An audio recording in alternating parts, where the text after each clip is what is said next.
Hello hi नमस्ते आदाब सत श्री अकाल, की हाल चाल, कैसे आप लोग। मैं कुलदीप भंडारी स्वागत करता हूँ आपका Vedantu's class 9th and 10th channel में। एंड आज का जो धमाकेदार सेशन है, उस सेशन में हम लोग पढ़ने वाले हैं टॉप 5 मार्कर क्वेश्चन। 5 मार्क्स के वो 5 इंपॉर्टेंट क्वेश्चंस कौन से हैं, उनके बारे में आज हम डिस्कस करेंगे एंड जानेंगे कि कैसे आप उन क्वेश्चंस को इजीली सॉल्व कर सकते हो।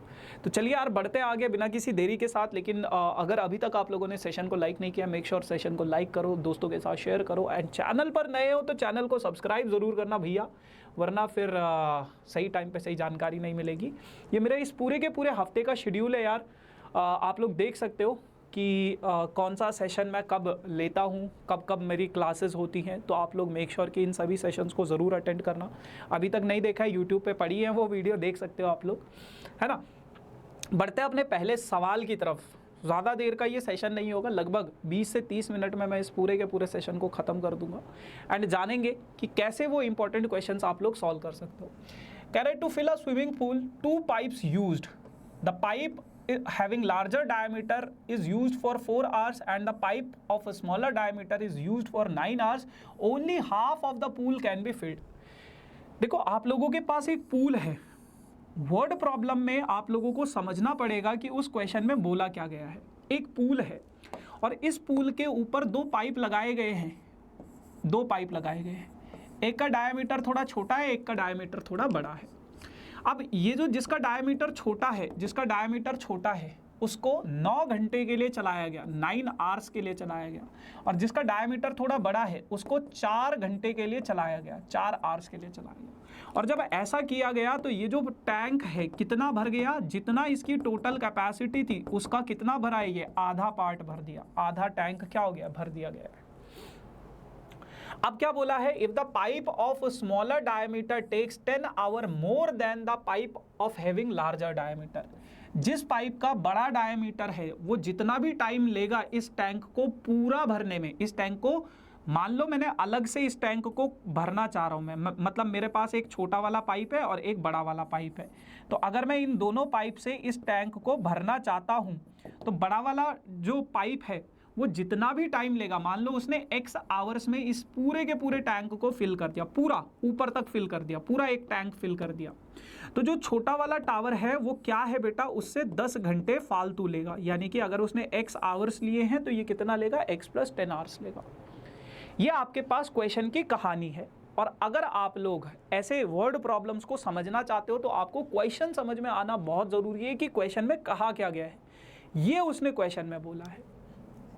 अब आप एक बहुत छोटा सा कॉन्सेप्ट समझो। अगर आपका कोई पाइप है x आवर्स में एक टैंक को पूरा फिल करता है, एक टैंक को फिल करता है, तो 1 आवर में वो कितना टैंक फिल करेगा, 1/x पार्ट फिल करेगा ना, उसका 1/x पार्ट फिल करेगा। ठीक है ना, ये चीज आपको समझ में आनी चाहिए कि अगर कोई टैंक 9 घंटे में 9 आवर्स में पूरा का पूरा फिल कर रहा है, एक टैंक फिल कर रहा है, तो 1 घंटे में वो कितना पार्ट फिल करेगा, 1/9 पार्ट फिल करेगा, है ना। तो ये चीज आपको समझ में आनी चाहिए इन क्वेश्चंस को करने के लिए। तो अब आप लोगों को क्या करना है, let the time taken by larger pipe, बड़े वाले पाइप ने जो टाइम लिया है वो कितना लिया है, x आवर्स लिया है। Let the time taken by smaller pipe, और जो छोटा वाला पाइप है उसने जो टाइम लिया है वो कितना लिया है, x + 10 आवर्स का। ठीक है जी। अच्छा अब क्या है, देखो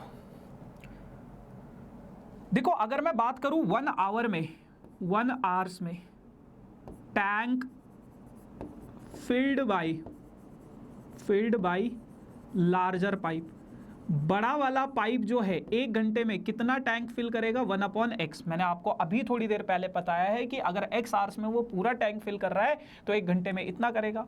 एंड 1 आवर में tank filled by smaller pipe, छोटा वाला जो पाइप है वो कितना फिल करेगा, 1/x + 10, इतना पार्ट फिल करेगा, है ना, इतना पार्ट फिल करेगा। अच्छा अब अगर इतना, क्योंकि x प्लस 10 आवर्स में वो पूरा फिल कर रहा है, तो 1 घंटे में कितना हो जाएगा, 1/x प्लस 10 हो जाएगा। अब जो बड़ा वाला पाइप है उसको मैंने कितने घंटे के लिए चलाया, 4 घंटे के लिए, तो 4 घंटे में वो कितना पार्ट फिल करेगा, 1 घंटे में अगर वो 1/x फिल कर रहा है तो 4 घंटे में इतना पार्ट फिल करेगा। छोटा वाला जो पाइप है उसको मैंने 9 घंटे के लिए चलाया, तो वो 9 घंटे में कितना पार्ट फिल कर देगा, इतना। और जब मैं दोनों पाइप को एक साथ चलाता हूं तो वो कितना टैंक फिल होता है, आधा टैंक फिल होता है, आधा टैंक फिल होता है। बस ये कहानी है आपके पास, सिंपल। तो ये हो गया आपके पास 4/x plus 9/x plus 10 is equals to 1/2।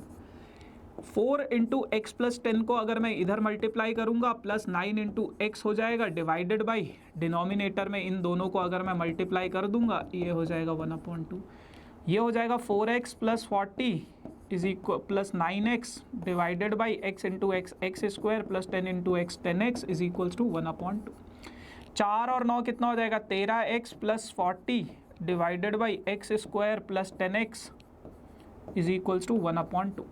इधर भेजोगे तो क्वाड्रेटिक इक्वेशन बनेगी बेटा, 2 को इधर 2 इंटू 13x प्लस 40 बचेगा, और इधर आपके पास बच जाएगा कितना, 1 इंटू एक्स स्क्वायर प्लस 10, तो एक्स स्क्वायर प्लस 10x बच जाएगा। तो ये हो जाएगा 26x plus 4 2 80 is equals to x square plus 10x। 10x मतलब ये सब कुछ इधर भेज दो, इधर बचेगा 0, एक्स स्क्वायर 26 इधर आएगा, माइनस हो जाएगा तो -16x माइनस 80। ठीक है, तो क्वाड्रेटिक इक्वेशन को अगर आप सॉल्व करने की कोशिश करोगे तो ये हो जाएगा क्या, 80 के फैक्टर 2 इंटू 2 4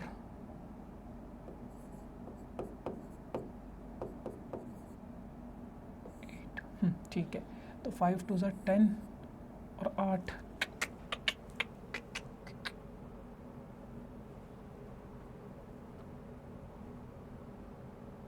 हाँ, तो ये हो जाएगा 20, 5 4 20 माइनस 4, तो ये हो जाएगा -20x प्लस 4x माइनस 80। तो ये क्वाड्रेटिक इक्वेशन बन गई। x कॉमन लोगे तो x माइनस 20 बचेगा, यहाँ से 4 कॉमन लोगे तो x माइनस 20 बचेगा इक्वल्स टू 0। तो x माइनस 20 अगर मैं कॉमन ले लूँ तो यहाँ क्या बचेगा, फिर x प्लस 4 बच जाएगा इक्वल्स टू 0। इसको 0 के इक्वल रखोगे x की वैल्यू 20 आएगी, इसको 0 के इक्वल रखोगे x की वैल्यू -4 आएगी। तो x जो है टाइम कभी भी नेगेटिव नहीं हो सकता। तो जो आपका छोटा वाला पाइप है, जो छोटा वाला पाइप है, बड़ा वाला पाइप है, लार्जर पाइप, वो कितने घंटे में फिल कर रहा है, 20 आवर्स में। और जो छोटा वाला पाइप था वो कितना था, x प्लस 10 यानी कि 30 आवर्स में वो पूरा का पूरा टैंक फिल कर देगा। तो ऐसे आपको इन क्वेश्चंस को सॉल्व करना है। ठीक है, अगला सवाल आप लोगों के पास, सम एप्लीकेशन ऑफ ट्रिग्नोमेट्री से। अ tower stands on a vertically on a bank of a canal. From a point on the other bank directly opposite the tower, the angle of elevation of the top of a tower is 60 degree. Tower के top पे 60 degree का angle है, 20 metre दूर कोई point है, वहां से जो एंगल ऑफ एलिवेशन है वो 30 डिग्री का है। Find the height of the tower and width of the canal. ये भी निकालना है, ये हाइट भी निकालनी है। इसको x मान लो, इसको y मान लो।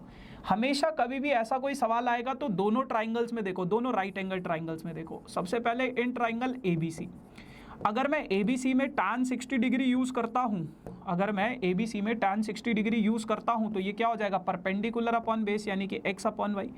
tan 60 डिग्री होता है बेटा √3, y को इधर भेजोगे तो x is equals to √3y, x is equals to √3y। अब अगर मैं अपने पूरे बड़े वाले ट्राइंगल में देखूँ ABD, इन ट्राइंगल ABD, तो यहाँ पे आप लोगों के पास क्या हो जाएगा, tan 30 डिग्री। तो tan 30 डिग्री क्या हो जाएगा आप लोगों के पास, परपेंडिकुलर अपॉन बेस। बेस कितना है बेटा, y plus 20।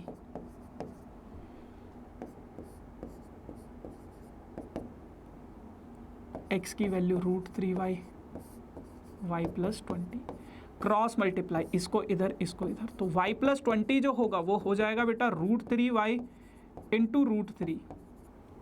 y plus 20 is equals to √3 into √3 कितना हो जाएगा, 3y। y को उधर भेजोगे तो 20 इज इक्वल्स टू 2y, और काटोगे तो y की वैल्यू आ जाएगी कितनी बेटा, 10। y की वैल्यू आ जाएगी आप लोगों के पास 10। अगर y आप लोगों के पास 10 है बेटा तो x आ जाएगा आपके पास कितना, 10 √3। तो ये आप लोगों के पास x की वैल्यू आ जाएगी। ठीक बा, चलो आगे बढ़ेंगे। आ जाओ अगला सवाल। अगला सवाल आप लोगों के पास बेटा स्टैटिस्टिक्स से है और बहुत आसान सा सवाल है। कह रहा आप लोगों के पास 250 एप्पल्स है किसी बॉक्स में और आप लोगों के पास इस तरीके से ये दे रखा है, find the value of x and the mean mass of the apples. एक तो आपको x की वैल्यू निकालनी है, फिर मीन भी निकालना है। 250 apple of a box weighted और डिस्ट्रीब्यूशन। अच्छा 250 एप्पल्स है और उन एप्पल्स में मतलब ये जो टोटल नंबर ऑफ एप्पल्स कितने हैं 250, यानी कि 20 plus 60 plus 70 plus x plus ये 60, तो ये कितना हो जाएगा 80, 80 और 70 कितना हो जाएगा 150, 150 210, 210 प्लस x, ये किसके इक्वल है बेटा आपके पास 250 के इक्वल है, 250 के इक्वल है। तो x की वैल्यू कितनी आ जाएगी बेटा 40। x निकाल लिया, अब इसका मीन भी निकालना है। x अगर आपने निकाल लिया, x कितना है आप लोगों के पास 40। मीन कैसे निकालोगे, सबसे पहले xi निकालोगे, इन दोनों को ऐड करो, 2 से डिवाइड करो, 90, 110, 130, 150 और 170, ठीक है। फिर आपको निकालना है fi इंटू एक्साई, fi इंटू एक्साई, यानी कि ये दोनों को मल्टीप्लाई कर दो 1800, यही होगा ना। या तो फिर अगर आप इस मेथड से नहीं निकालना चाहते हो तो सबसे बेस्ट होता है आप लोगों के पास स्टेप डेविएशन मेथड। मैं डायरेक्ट दिखा देता हूँ, है ना। आई डोंट थिंक सो मेरे को इसमें कुछ कैलकुलेशन करने की ज़रूरत है। आपने xi निकाल लिया, फिर किसी को भी a सेलेक्ट कर लो, बीच वाली जो वैल्यू है a सेलेक्ट कर दो। फिर di निकालने के लिए क्या करना है आपको, xi माइनस a, ये हो जाएगा -40, xi minus a, xi minus a, ये हो जाएगा -10, ये इसका xi है ना। xi माइनस a 0, इसमें से ये -20, इसमें से ये -40, फिर fi इंटू डी आई, उन सबका सम कितना आ गया 1200। तो सब कुछ आपके पास गिवन है, आपका मीन आ जाएगा बेटा 134.8, ठीक है। फिर उसने बोला इसका मॉड भी निकालना है, इसका मॉड भी निकालना है। मॉड कैसे निकालोगे, देखो मॉड निकालने के लिए आप लोगों को ये 40 है, सबसे पहले मॉडल क्लास सेलेक्ट करनी है। मॉडल क्लास कौन सी क्लास होती है, जिसकी सबसे हाईएस्ट फ्रीक्वेंसी होती है वो मॉडल क्लास। फिर इसकी लोअर लिमिट क्या हो जाएगी 120, जो मॉडल क्लास की है। ये क्या होगा बेटा F1 होगा, इससे पहले वाला F0 और इसके बाद वाला क्या होगा F2 होगा। सब कुछ पता है। हाइट आपके पास कितना है 20-20 का गैप है सब में, तो हाइट 20 है, सब कुछ पता है, बस फॉर्मूले में सब्स्टिट्यूट करो। F1 F0 F1 F0 F2 HL, सब कुछ पता है, सब कुछ पता है, सिर्फ कैलकुलेशन है। कैलकुलेशन देख लो, ऐसे करना है। क्लियर, ठीक है। अगला सवाल आप लोगों के पास सरफेस एरिया एंड वॉल्यूम से, और क्या कहता है ये, बहुत बढ़िया सवाल है। There are 2 identical solid cubical box of side 7 centimetre from the top faces of the first cube the hemisphere of diameter is equal to the side of the cube is scooping out, then the hemisphere is inverted and placed on the top of a second cube, find these things। बहुत amazing सवाल है, बहुत amazing सवाल है। कह रहे हैं कि आप लोगों के पास 2 क्यूब हैं बेटा, दोनों के दोनों आइडेंटिकल क्यूब हैं, मतलब उनकी जो एज है वो सेम है। कितनी है 7 दे रखी है। दूसरा क्यूब क्या है, सेम है, इसका भी एज क्या है इसके बराबर है, 7 सेंटीमीटर का इसका एज है।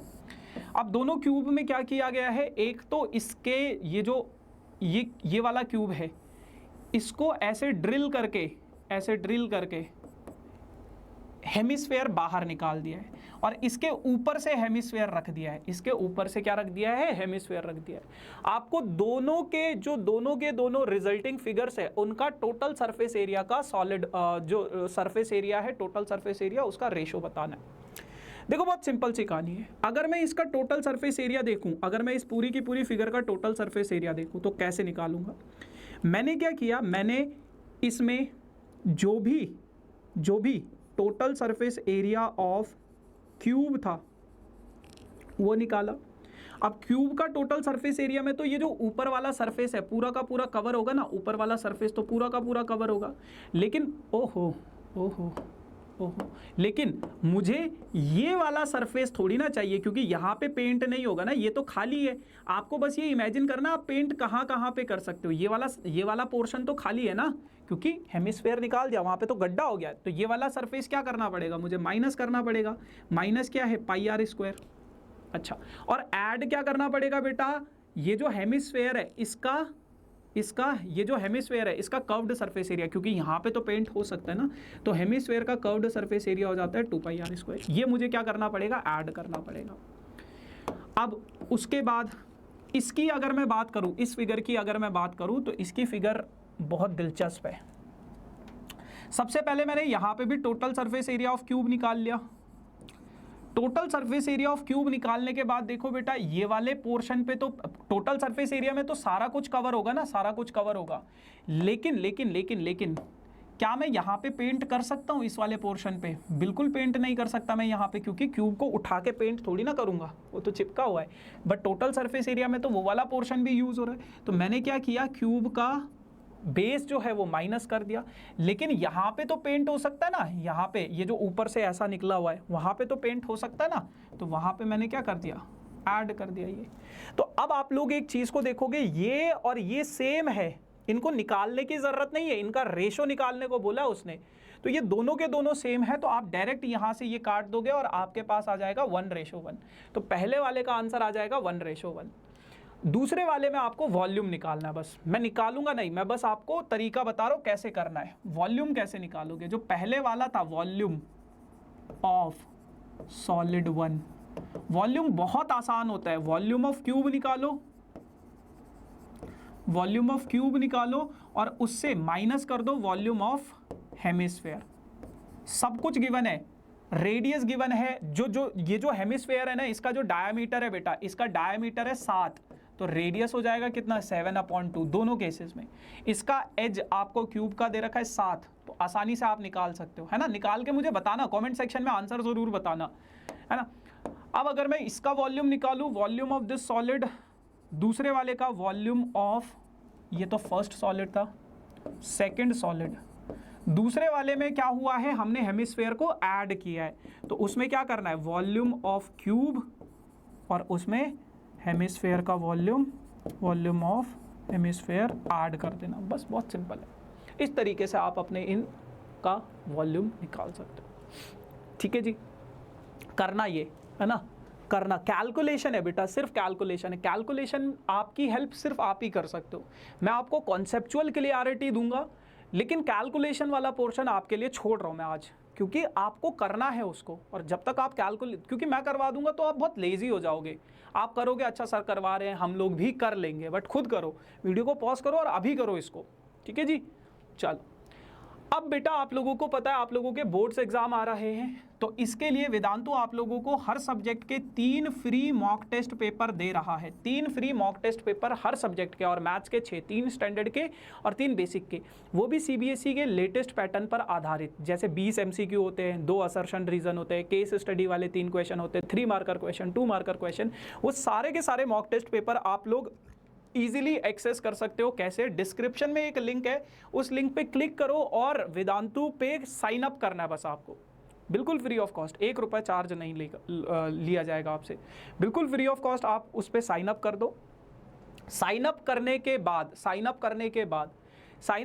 बाद आप लोगों को क्या करना है, ऐसा एक डैशबोर्ड मिलेगा, उसमें आपको माई टेस्ट पे जाना है, लाइव एंड अपकमिंग पे जाना है। अगर आप सिलेबस देखना चाहते हो, किसी भी सब्जेक्ट का सिलेबस देख सकते हो। उसके बाद अटेम्प्ट नाउ कर देना। अटेम्प्ट नाउ करने के बाद आपका ऐसा सा डैशबोर्ड खुलेगा, तो आप अपना टेस्ट स्टार्ट कर सकते हो। जैसे ही आपका डिटेल खत्म हो जाएगा, मतलब कर दोगे आप टेस्ट वगैरह कर दोगे अटेम्प्ट, तो फिर आप क्या कर सकते हो, यहाँ पे अपना आंसर शीट सबमिट कर सकते हो। जैसे ही आप आंसर शीट सबमिट करोगे तो सबमिट एंड एंड टेस्ट कर देना, फिर बस आपका आंसर सबमिट हो जाएगा। अब अगर आप आंसर की डाउनलोड करना चाहते हो तो उसी डैशबोर्ड में मोर पे जाना है, मोर के बाद कंटेंट लाइब्रेरी पे जाना है, कंटेंट लाइब्रेरी के बाद आप लोगों के पास ऐसा सा कुछ खुलेगा, और जो एक्टिव टेस्ट है उन पे क्लिक करो। उन पे क्लिक करने के बाद आप लोगों के पास ऐसा सा कुछ दिखेगा, तो किसी पे भी क्लिक कर सकते हो आप। 6 फाइल 3 फाइल, और उसके बाद आप लोगों के पास ऐसा खुलेगा और डाउनलोड कर सकते हो आप अपना answer sheet with marking scheme, ठीक है। अब इसके बाद आखिरी सवाल है आप लोगों के पास, क्या कहता है, कह रहा है prove that the line drawn parallel to one side of a triangle at 2 distinct point.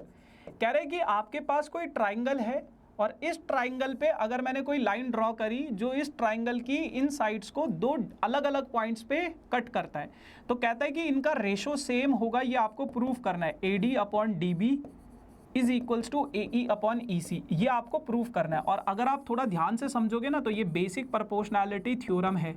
तो अगर आप लोगों को बेसिक प्रोपोर्शनैलिटी थ्योरम नहीं आती है तो आप अपने 3 मार्क्स गंवा रहे हो। और 3 के साथ साथ ये जो नीचे आपके पास इसके साथ एक क्वेश्चन आएगा इसी थ्योरम के ऊपर, तो टोटल मिला के आप अपने 5 मार्क्स गंवा दोगे अगर आप बेसिक प्रोपोर्शनैलिटी थ्योरम को नहीं कर रहे हो तो, ठीक है ना। तो बेसिक प्रोपोर्शनैलिटी थ्योरम करना बहुत ज़्यादा ज़रूरी है। मेक श्योर कि बीपीटी थ्योरम का प्रूफ आपको आना चाहिए। मैंने इसके ऊपर अलग से एक शॉर्ट्स बनाया है, शॉर्ट, जो 60 सेकंड में आपको बीपीटी थ्योरम एक्सप्लेन करेगा। यूट्यूब पे सर्च करो BPT theorem in 60 second by Kuldeep sir, मेरा शॉर्ट वीडियो दिख जाएगा। 60 सेकंड में आप लोग उसको, 1 मिनट में आप पूरा का पूरा बीपीटी थ्योरम समझ जाओगे। तो ये मैं नहीं करवा रहा हूँ, ठीक है। दूसरा वाला पार्ट मैं ज़रूर करवाऊँगा। देखो, और बहुत इंपॉर्टेंट कॉन्सेप्ट भी है ये। कह रहे using the above theorem prove that the line through the point intersection of the diagonals of the parallel to base of a trapezium divides non parallel sides in the same ratio. बहुत सारे बच्चों को ये question ही समझ में नहीं आएगा, लेकिन मैं समझाऊंगा, ज़रूर समझाऊंगा। कह रहे कि आप लोगों के पास मान लो एक ट्रेपीजियम है ABCD और इसकी ये 2 पैरेलल लाइन्स है, ये लाइन और ये लाइन पैरेलल है। कह रहे कि मान लो ये यहाँ पे कोई पॉइंट है E और यहाँ पे कोई पॉइंट है F। तो आपको ये प्रूफ करना है, आपको ये प्रूफ करना है कि ये जो इसकी non parallel diagonals the point prove that the line through the point of intersection of the diagonals and parallel to the base of the trapezium divides the non parallel side in the same ratio. कह रहे कि जब मैं इसके diagonal को इस तरीके से ड्रॉ करूंगा और यहाँ से एक लाइन ड्रॉ करूंगा, अरे ये थोड़ा गड़बड़ हो गया है, फिर से बनाएंगे।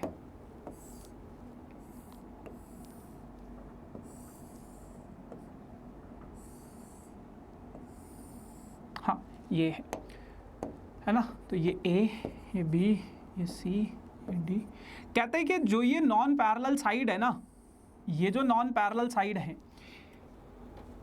ये इनको सेम रेशो में डिवाइड कर रहा है। जो एक लाइन मैंने ड्रॉ करी, इनके डायगोनल के पॉइंट ऑफ इंटरसेक्शन से एक लाइन मैंने ड्रॉ करी जो कि ऊपर वाले के भी पैरेलल है, नीचे वाले के भी पैरेलल है, और ये लाइन इसको सेम रेशो में डिवाइड करेगा। यानी कि आपको ये प्रूफ करना है AE upon EB is equals to DF upon FC। ये आपको प्रूफ करना है। कैसे प्रूफ करोगे? तो सबसे पहले बेटा आप अपने इस वाले ट्राइंगल में देखो, इस वाले ट्राइंगल में अगर मैं ट्राइंगल ABC में देखूं, इन ट्राइंगल ABC, तो ये आपके पास क्या हो जाएगा, EO जो है वो पैरेलल है बेटा BC के। EO अगर BC के पैरेलल होगा तो BPT थ्योरम लगेगा AE upon EB is equals to AO upon OC, है ना, BPT थ्योरम। अच्छा, फिर अगर मैं अपने इस वाले ट्राइंगल में देखूं, इन ट्राइंगल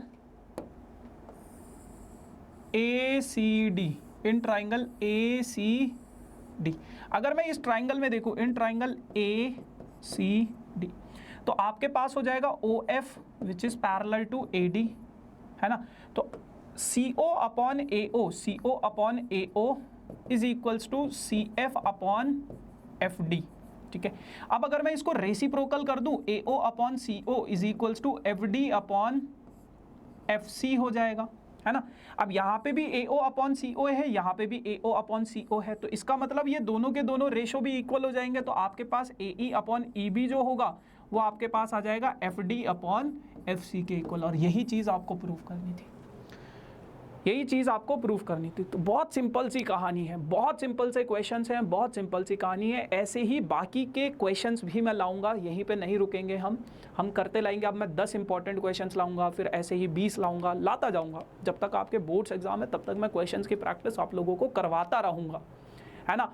और आई विल मेक श्योर कि हर जो भी सवाल आप लोगों के एग्ज़ाम में आएगा वो मेरे ही किसी सवाल में से उठकर आएगा।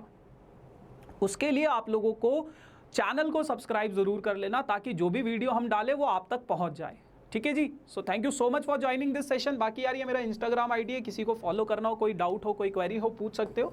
और ये वेदांतु का टेलीग्राम ग्रुप है जिस पे हम सेशन के नोट्स PDF के फॉर्म में डाल देते हैं, ठीक है जी। So thank you so much. Now do like, share and subscribe this channel for these type of informative videos. Bye bye.